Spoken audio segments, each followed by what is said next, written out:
Welcome back to Valerie's and Roman's little, not so little Potterworld.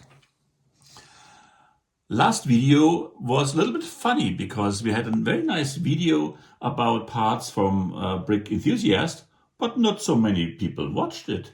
But we had some very nice feedback as well. So the quote of the video is by Jared Moore. He said, it's a great review.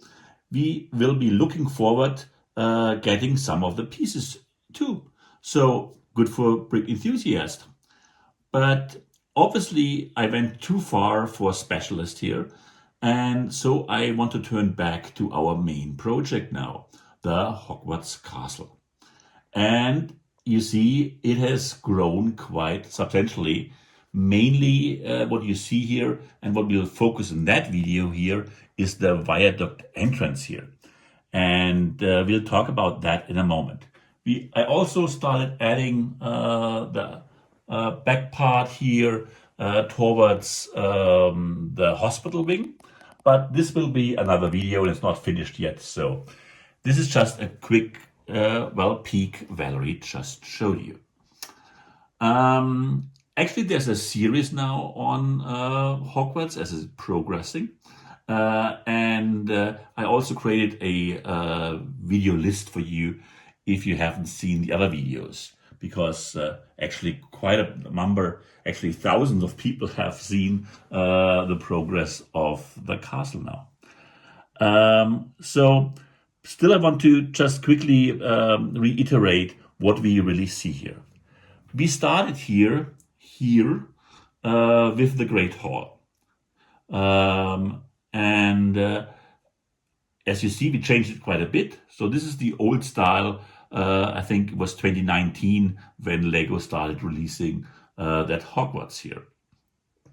Then the middle section here actually is that mechanism that they had in the next wave, what was called the green roof area, in fact. Of course, I replaced the green roofs, and it's about the mechanism being highly modular, and everything here is highly modular, and which create its own problems. And we'll focus on that in some other video soon here. And in our last video, we compared the new Great Hall Lego presented again in a new style. And I said, well, I don't need two Great Halls. So I said, we'll put the best parts into our new Great Hall here eventually. And want to see whether we can, use the approach Lego has done now for that Viaduct Entrance. And actually, I found on Rebrickable some very, very nice plans for the Viaduct Entrance here by Pandabrickable. I could not resist getting them. So these plans give you all the things you need for that Viaduct Entrance, the upper part here. And it has, in the original version, which I changed a bit, about 1,370 pieces, and he only asked for €9 for those plans. So really reasonable plan. So now we'll have a little bit of rearrangement and come back in a second. Okay, let's look a little bit closer to the Viaduct Entrance building. So we see that Pandabrickable has really designed a really beautiful front here with the long windows here. He also gives indications how to create those plants here.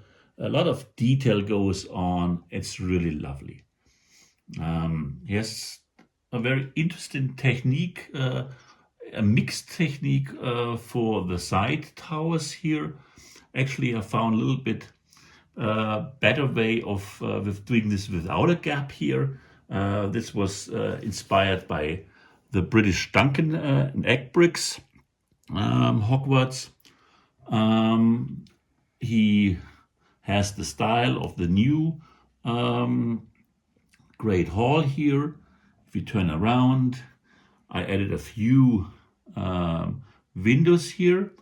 And now the interesting thing is the backside, because the backside is very, very open and has those slide-in areas here for different rooms here. So you have the room, post classroom, which fits in here. We did a review, you know that one. Here is the bathroom, which fits in, and all those here could also, well, slide into what Duncan Bricks has, what Pandabricks has done here now. So he used the same slide-in mechanism for rooms to come, or as I tried here for the room of requirements, I used the parts of the old set here. And if you open it, you recognize the chimney here, the blue magic walls. On the backside, you will have all the, well, the requirements by Mrs. Dumbridge, which the students don't like, so they fall away, as you know. And the room of requirements door can be opened, so the children or the Dumbledore's army can meet there and practice all their spells.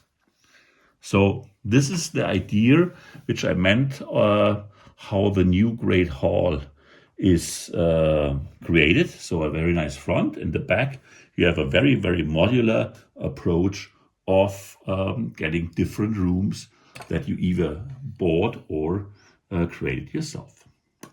The only thing I was a little bit surprised, but I only recognized in the very end when I almost completely finished the building, were actually two things. I thought I'm very, very clever and changed the beam here in a more classical way. Well, simply if you do those rounded edges, it's quite obvious. Sometimes you obstruct, of course, the sliding in of the rooms. So you better not do that idea. And I have to replace that. And the second thing is, because Pandabricks wanted to use those very, very nice large doors here, which we also know from the Great Hall. Well, this part is a little bit broader than, as we see it down here. This is the mountain Lego provides with the Great Hall.